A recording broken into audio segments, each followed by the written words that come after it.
আমি চুয়াডাঙ্গার উন্নতি করতে চাই। সিঙ্গাপুর আমার দেহটা পড়ে থাকে, মন পড়ে থাকে বাংলাদেশে। যদি আমার ভাই এমপি নির্বাচিত হয়, কাজগুলি করতে আমার জন্য অনেক সুবিধা হবে। আমি চাই যে আমার ছোট ভাই এমপি হওয়ার পরে, আপনি জানেন এই দেশে উন্নয়ন কর্মকাণ্ডের যে মডেল, সেই মডেল হলো যে যেখানে পার্লামেন্টারি মেম্বার থাকবে ওই এলাকার উন্নয়নগুলি উনার মাধ্যমে এবং প্রশাসনের মাধ্যমে সম্মিলিতভাবে করতে হবে। এটা আমাদের দেশের লোকাল গভর্নমেন্টের মডেল, আমি যতদূর জানি। তো সেক্ষেত্রে আমার ভাই যদি এমপি হয়, তাহলে আমার জন্য যেটা সুবিধা হবে, আমার ভাইকে আমি বলতে পারবো তুমি চুয়াডাঙ্গার জন্য এই প্রজেক্ট করো, এই প্রজেক্টগুলি বানিয়ে চুয়াডাঙ্গার তুমি জমি অধিগ্রহণ করো, চুয়াডাঙ্গায় কৃষি বিশ্ববিদ্যালয় করতে চাও, আমি তোমাকে ব্যবস্থা করে দেব।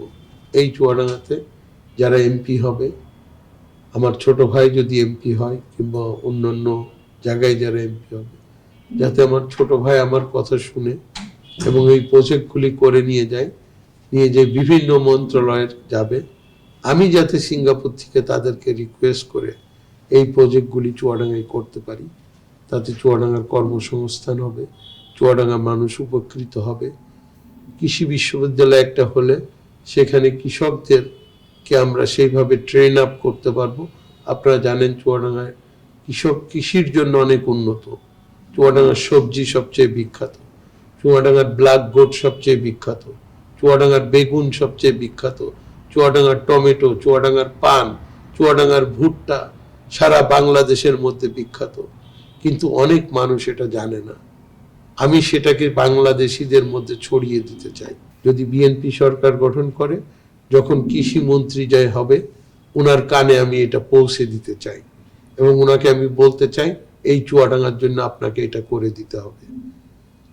আবার চুয়াডাঙ্গার যারা শিল্প মন্ত্রণালয়ে যারা থাকবে, ছোট ছোট ইন্ডাস্ট্রি করতে চাই চুয়াডাঙ্গাবাসী, আমি শিল্প মন্ত্রীর কানে পৌঁছিয়ে দিতে চাই যে চুয়াডাঙ্গার ক্ষুদ্র ক্ষুদ্র উদ্যোক্তা, তারা ছোট ছোট শিল্প প্রতিষ্ঠান করতে চাই, কর্মসংস্থান করতে চাই, সেগুলি আপনি করে দেন। এই কাজগুলি করতে হলে লোকাল গভর্নমেন্টের এমপির প্রয়োজন।